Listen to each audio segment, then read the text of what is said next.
پیارے حضور السلام علیکم ورحمۃ اللہ۔ وعلیکم خاک صاحب السلام۔ مصباح الدین ہے، درجہ ثانی کا طالب علم ہوں۔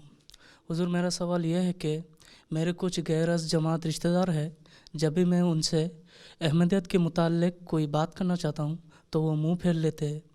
اس سلسلے میں مجھے کیا کرنا چاہیے؟ منہ پھیر لیتے ہیں تو پھر یہ تو ان کی بدقسمتی ہے بیچارے کہ وہ حق کو سننا نہیں چاہتے۔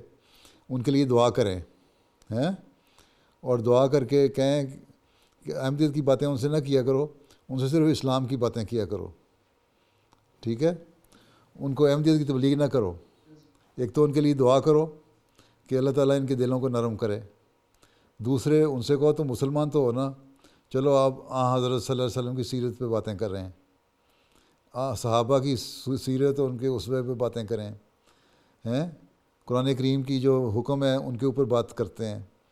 تو جب وہ دیکھیں گے کہ تم قرآن کریم پہ عمل کر رہے ہو، قرآن کریم کی باتیں کرتے ہو، حضرت صلی اللہ علیہ وسلم سے عشق اور محبت کی باتیں کرتے ہو، آپ کے صحابہ سے محبت اور عشق کی باتیں کرتے ہو، تو وہ تمہارے سے باتیں کرتے جائیں گے۔ آہستہ ایک وقت میں ایسا آئے گا وہ سمجھیں گے کہ یہ ان کی تعلیم تو وہی ہے جو ہماری تعلیم ہے، چلو اس کی اور باتیں بھی سنیں، تو پھر وہ آہستہ آہستہ سن لیں گے۔ اس پہ وقت لگے گا، لیکن ہر ایک کام کرنے کی بعض حکمت ہوتی ہے۔ حکمت سے قرآن کریم کا بھی یہی حکم ہے، موعظۃ الحکمہ کا، کہ واعظ کرو، حکمت سے واعظ کرو۔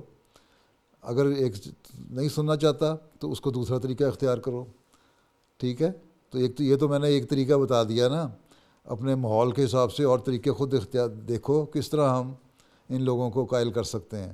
اور دوسرا یہ کہ دعا میں بڑی طاقت ہے، دعا میں بڑا زور ہے، اس کے لیے دعا کرو گے تو اللہ تعالیٰ سب قدرتیں رکھنے والا ہے، وہ ہر چیز کا سب قدرتوں کو مالک ہے۔ اگر اس کے نزدیک ان لوگوں کے دلوں میں نرمی پیدا ہونی ہے اور ان کے انجام بخیر ہونے ہیں تو وہ ان کے دلوں کو کھول دے گا۔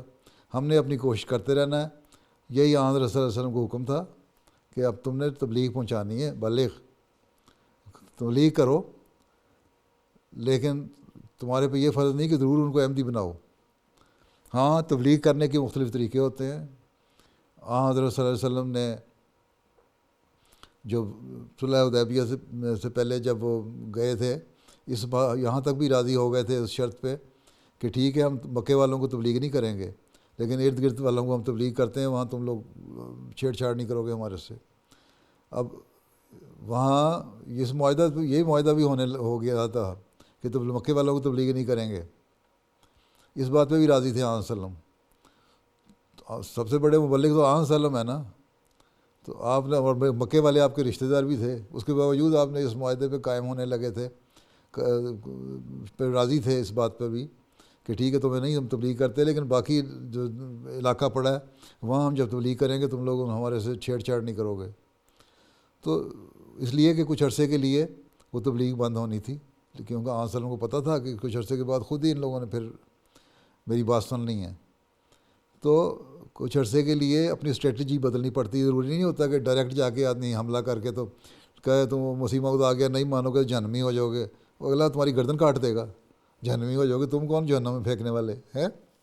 اس لیے ان سے بات کرو قرآن کی، حدیث کی، حضرت صلی اللہ علیہ وسلم کی سیرت کی، اسوہ حسنہ کی، صحابہ کی، تو عام کامن ایشوز کی بات کرو، ٹھیک ہے؟ اور تو اہل کتاب کو بھی اللہ تعالیٰ نے یہی کہا ہے نا